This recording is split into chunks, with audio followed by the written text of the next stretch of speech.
Evening viewers, welcome to the Taillight Show. We'll try this again. I sort of stuffed up the last one. I should do more of these videos, you know. I've done one for like, what, a month or 6 weeks, something. I know. Smack me on the bottom, please. Anyway, yeah, I stuffed the last one up and I kept on pressing the stop button on the video, which means that it just goes from, you know, makes all these stupid little short videos. And I want to do this a bit of a longer one. Mind you, I might have to do it in probably a couple of parts because I'm down here at this car and coffee this morning. I'm down here in Ringwood at the Manhattan Hotel on the corner of Canterbury and Heatherdale Roads, for those of you the Melbourne locals. Down here this morning, and I want to show you around a couple of cars because there's some pretty cool stuff here, and there's one car in particular that I'm going to show you that people are going to look at it and go, oh my god. So that's a really nice Austin Ely 100 or 3000, one or the other. I don't know the difference. Somebody will tell me. But yeah, nice car, really nice car. One thing's what a bit of a problem with these, people probably say they're a little bit underpowered. So you do that to them, you put a Windsor in them. You think you go all right. A Windsor in a Healy. Don't complain about lack of traction in your cars, folks. You haven't no tyres left. Spare a thought for this dude. A blown big block in an El Camino. Hell yeah. Now here's one a bit different. Unmolested XR Falcons are pretty rare. Unmolested XR Falcon 500s. Factory V8 one. And column change auto.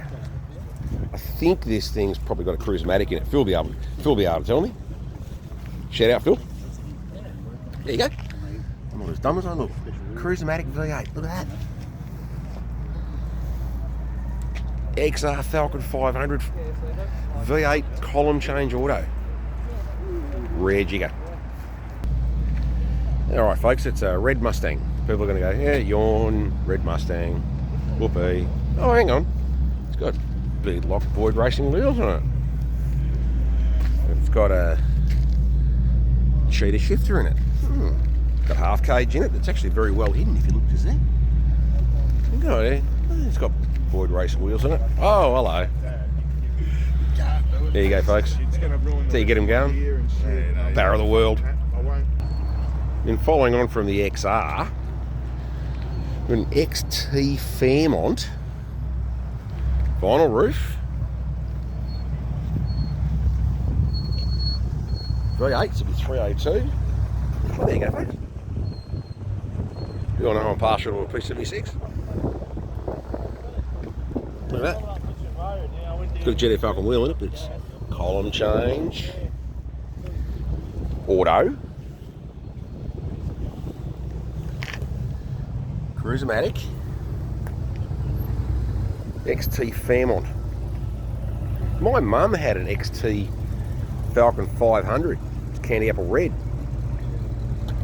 and then Dad had it painted white, and it came back blue. Don't know how that works. Anyway, and that was a Falcon 500 302 Cruise-matic auto as well. So, hi Mum. 34 coupe. Plates probably give it away. When all else fails, put a Hemi in it and stick a dirty great blower on it, and then make everything fit around it. Tell you what, I reckon there was a few headaches putting this car together. Nice car. Oh shit, step back a bit, Brett. Nice car. Really nice car. Should be a handful. 34 coupe with a blown Hemi in it. Obviously not mucking around with the size of those headers on it either. Got Hemi? Alright, you know, like up with Japanese stuff. These things were everywhere years ago. You couldn't go to a car show without tripping over 8 of them. And you just don't see them now. They've got a huge following. here and internationally. These are like, you know, if this is a real RX3, this is a $100,000 car. I remember back in the 80s, I used to chuck these away for $5-6 grand, you know, and chop them up and do all sorts of weird ass things to them. But this is a really sweet little car. My sister had an 808 coupe, and we put an 1800 5-speed in it. That went alright. But yeah, you just don't see these anymore. Shout out Jeff Bauer. You're just up the road, mate. I haven't seen you this morning. Don't know whether you're here or not. Yeah, there you go. Puppy brown, I'll call that, because Bellettes back in the day had a colour very similar to this. It was genuinely called Puppy Brown. That's a really nice little A30. Tell me, Jeff, what would you do to it? I reckon I'd know. First off, I'd have a cage in it and harness, mate, wouldn't it? Very, very cool little car. For those that don't know, Peter Brock's first race car was an A30, and he put a 179 Holden in it with SUs and all sorts of stuff. And it was a pig of a car. Rocky was the first to admit it later on when he got into a real race car. It was a bit of a culture shock, but yeah. I want to see an A30 out. Alright, so we all know that. I'm not going to concentrate on that bucket of crap, because there's something here more important to talk about than this car. This one. Everybody should know. Oh, some people probably don't know this car. This is a 1969 Isuzu Bellette Deluxe sedan. It's owned by Tim and Leona. Sorry, what call you Peter? Tim and Leona own this car. Good friends of mine. And they became good friends of mine when they actually bought this car off me last year. I had this car for about 8 years before that. Before that, it was a one owner, 125,000 mile car. Thanks, mate. And this car is very, very original, very, very clean. And it's never been pulled apart. There you go, folks. There's a normal Bellette engine. For those who are actually watching the other videos with the GT with the SUs and bits and pieces, this car was repainted by the owner in his garage in the late 80s. And other than that, it's never been pulled apart. All original chrome, original trim, original everything. So yeah, I sold this to Tim and Leona last year, and they're the perfect people for it. I hadn't used it for about 2 years. It's been sitting in my garage, and they love it to bits. There's a bit of a backstory why Leona wanted a Bellette again, but they love it dearly, and perfect people to have it. XE ESP. I got a soft spot for these. I had an XE Fairmont gear, factory 302 auto car, two-tone car. Was a dealer option paint job on it, but this is an ESP. And according to the paperwork on this car, I'm sitting on the dash, it's a one-of-one car with a internal order through Ford. So it is a genuine, according to the paperwork. People correct me if I'm wrong, if they know the car. Factory 351 4-speed ESP. So it's one of 178 built. It was built in the last month. They built V8 XE Falcons in November '82, but it was a special order car for somebody within a Ford, and it's a one-off colour in charcoal. It's not gunmetal grey, or is it gunmetal grey, not charcoal? I might have got that around the wrong way. No, it's gunmetal grey, not charcoal. There you go. But I'd say it's been restored. But yeah, factory 351 4-speed XE ESP. For those that don't know, the only way the public could get a factory 351 XE Falcon was you had to buy a Fairmont gear, and you had to option the ESP pack on it, which is option 54, and then you had to option 351 into it, and you could only get them as a 351 4-speed. You couldn't buy an auto because Ford wanted out of V8s, so they made it as difficult as possible for the average consumer to go and buy a 351 Falcon. So there you go. Rare car, and highly sought after. That'd be a six-figure car, that one. I think it's 47, folks. Obviously being customised. Like headlights are done, and clearly had a roof chop. It's got a few bits and pieces done to it. It's the only other fat fended Ford I've seen it other than my 41. So it's clearly something a bit different. Oh, that ain't the standard dash. I wonder what that's out of. There you go. For sale, if somebody wants a really cool looking 47 convertible. I don't know any more than that about it though. Other than it looks cool. And it's got an unusual dash in it. And it's got French tail lights with blue dots.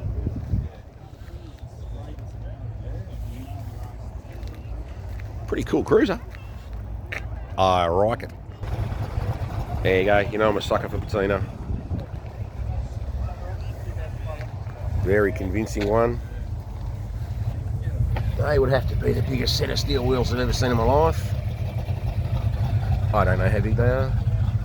20s, I think. I think it says 20 down there. Looks like it could be 20s.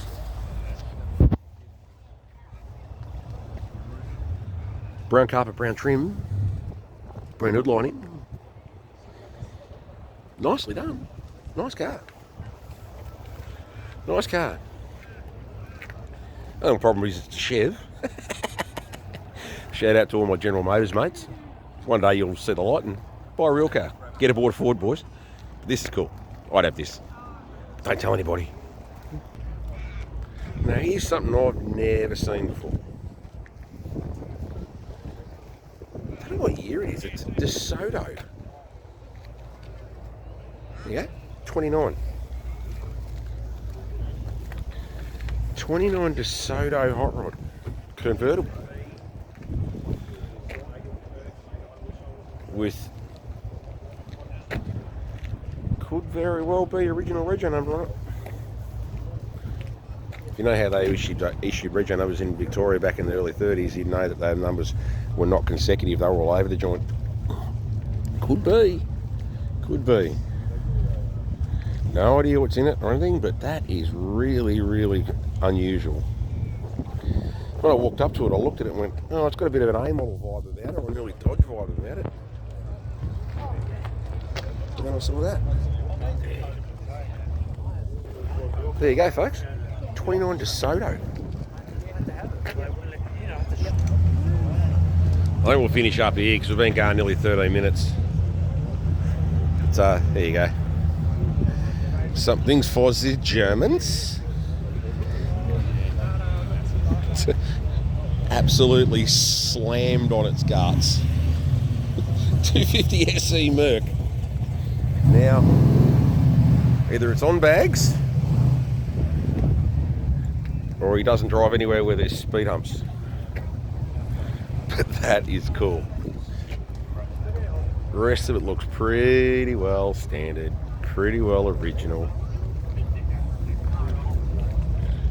Just absolutely slammed on its guts. So there you go, guys. That's just been a quick walk through Mr. Excited's event down here in Ringwood. Hadn't been to one of these before. It's pretty good little morning out. So freezing cold,